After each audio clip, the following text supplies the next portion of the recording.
The first time I met Amanda, she struck me as being a little bit selfish, the kind of girl that most guys fall for the first time around. Clingy, needy. I say this because there just came a time period where Warren was not around like he used to be. When I would ask where he was always at Amanda's place or with her and her friends. Not a big deal in my book. It happens to every boy as he becomes a man. He finds a girl and the two of them start to prioritize their time over family. However, I did notice that she didn't care much for being around any of us. She always wanted to pull him away from his support structure, and that gave me pause. Understand that a person who loves you wants to know your family. They want to understand where you come from. A person using you, well, they just need you. Fast forward, Gordon and Liz are heading to Pine Bluff for the weekend. She had a childhood friend whose son was a coach for one of the historically black colleges and universities, and he was getting an award. He insisted that his Auntie Liz be there, so Gordon was taking her there. The two of them would go to the ceremony and catch the football game, then head back on Monday morning. Now let me say this, I didn't know anything about the party being planned. Hell, I'm not sure there was much of a plan. All I know is that Saturday night around 8 p.m., all was quiet. And then the cars started coming, 5 at first, then 15, then 20. Next thing I knew, the entire road was full of cars and teenagers. Hell, it seemed every kid for 75 miles was at that house. Music blasting, and the minute I walked outside, I could feel it. Something was mad, pissed off, and this was not going to be good at all. So I rode up to the house, and it was chaos.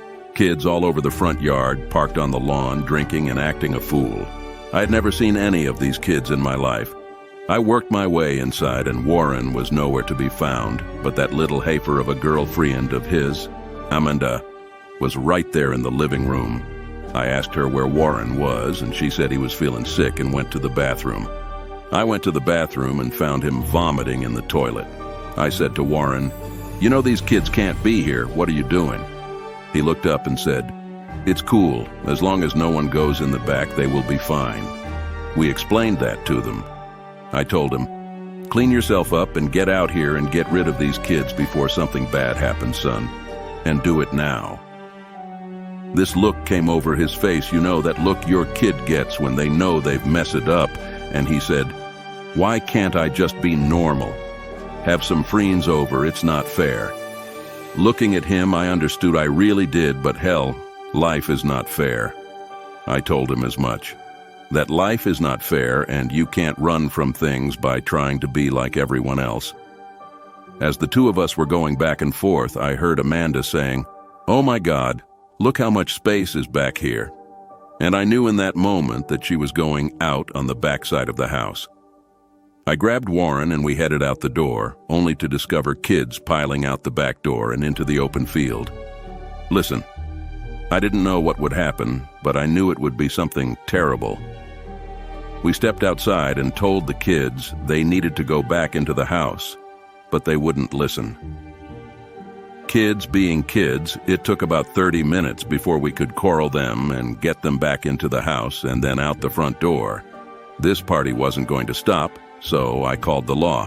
I told them what was going on and where, and that they needed to come before someone got hurt. 5 minutes later, 4 sheriff cars pulled up and helped disperse the crowd. The sheriff at the time was absolutely pissed with Warren. He grabbed him by the shirt and said, "Now son, you know you can't have these kids around here. You know how dangerous it is." Warren knew good and well how bad the situation could turn out, but he was longing for the attention of his peers. He wasn't disrespectful at all, and we stood there while everyone dispersed. Well, the cars left, and we noticed that there were 3 cars still remaining. One was the car that Amanda and her best friend came in, and the other 2 cars no one knew who drove them. It was right then and there I got this sinking feeling in my stomach. I knew it, somehow I just knew it. 5 of them had gone into the woods. When the realization hit that they were missing, there was no considering anything else other than that they had gone into the woods. So, we headed to the backside of the house, and this was when Amanda came to realize that what people heard about these woods was true, because we were back there. The sheriff was coming up with a plan of action when she looked into the woods and said she saw her grandmother. Stop, pause, understand that her grandmother was dead. Looking in that direction, I didn't see a thing, and neither did anyone else. It was dead quiet outside, and that silence was broken by the telephone ringing inside the house. Warren was now trying to explain to Amanda that whatever she was seeing was not her grandmother, and I'm going inside to get the phone. When I answered, it was my wife telling me that there were 2 boys at the back door, scared out of their minds. I told her to hold them there, and I'm on my way. So now I'm racing out of the house to my truck and back down to my place. When I get there, these 2 young men are laying on the ground, having panic attacks, hyperventilating. I ask them what is wrong, and they tell me that they went into the woods, and then they don't know what happened. Now, one of the sheriffs is coming through my back door, and he takes over talking to them. It takes him 5 minutes to get them to give us the first clue of what happened. They heard about the place and just wanted to see, so they went into the woods, and according to them, they only went 50 yards in. They could still see the light of the house, and then it just went dark. Looking around, they were lost. So they decided to walk in, holding hands, and then they heard growling and laughter. Voices coming from the trees saying, "You have been found wanting." One kid says, "I was holding her hand and she was yanked away from me." That is how we found out a girl had gone into the woods with them. But wait, it gets even more crazy. We now knew we needed to get into the woods as fast as possible, so I grabbed my shotgun and flashlight and went.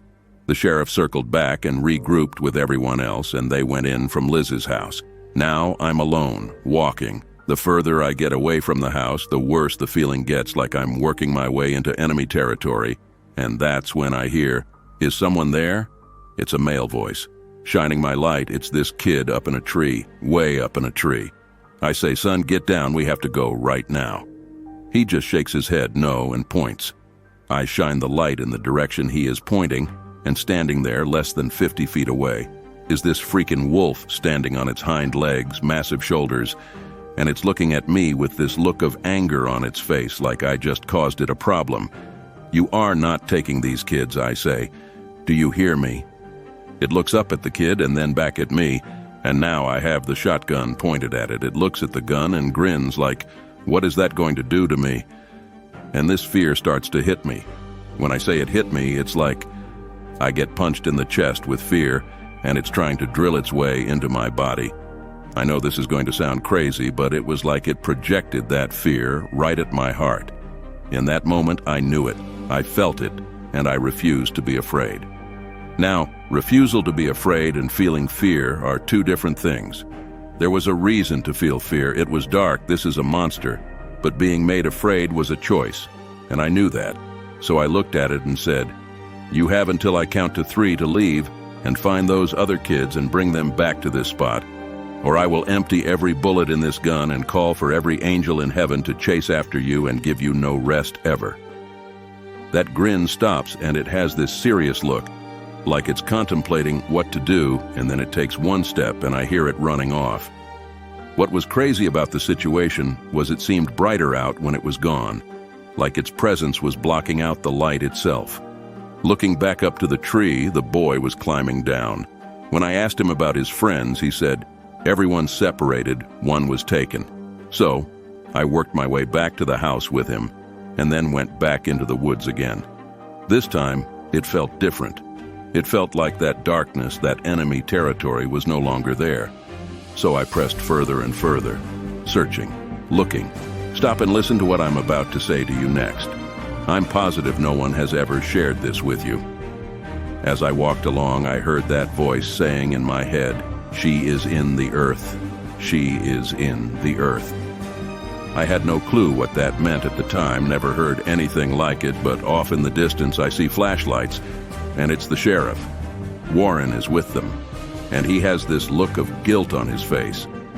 They tell me they found the other boy, but there is still a girl missing, and I ask Warren what it means that she's in the earth. This look comes across his face, and he takes off running through the woods, screaming, "Follow me." Understand?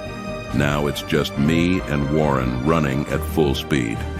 Now, I'm not sure if you have ever run in the woods at night, but it is not pleasant at all. There are branches smashing into your face, and your shins take a beating as you move along. and we are running for like 10 minutes at full speed when I see the lights from Liz's house in the distance, and then we take a sharp right towards the creek. We go across the creek and up a hill. Now, my legs are burning as we go uphill, and then the light from where Warren was running disappears. He was 15 feet ahead of me, and now he is gone. I take a few more steps, and I'm sliding downwards. Ahead of me, I see Warren's light when I reach the bottom. It's not a cave, it's more like a mound of earth. You can see the roots of trees above, and Warren is now searching, digging in the dirt, moving earth around. He says, "Help me dig. She is here somewhere."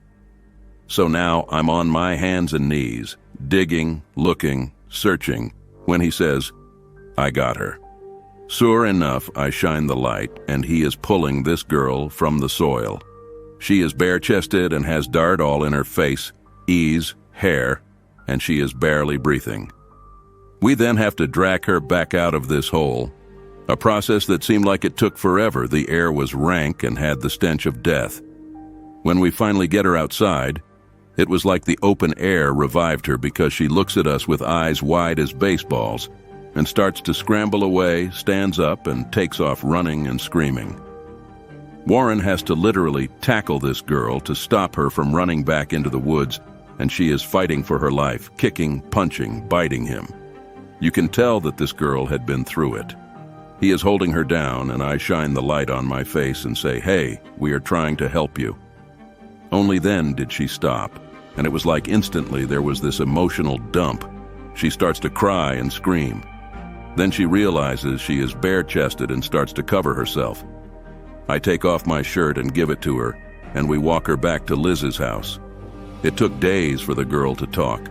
When I tell you she was mute as they questioned her, it was like the person that was inside her body retreated and hid away until it was safe to come out. That was just the start of the ramifications of the bad decision that Warren made. The woods came alive after that. There was no turning them back off. It was something that we were going to have to deal with. So we did, to the best of our ability. Then her parents tried to have her press charges. The sheriff came over to talk to me about it, and his exact words were, "Who and what are we going to arrest?" That was when I heard the story of what happened to her. Her name is Jewel, and when I learned what happened to her, it made my blood boil.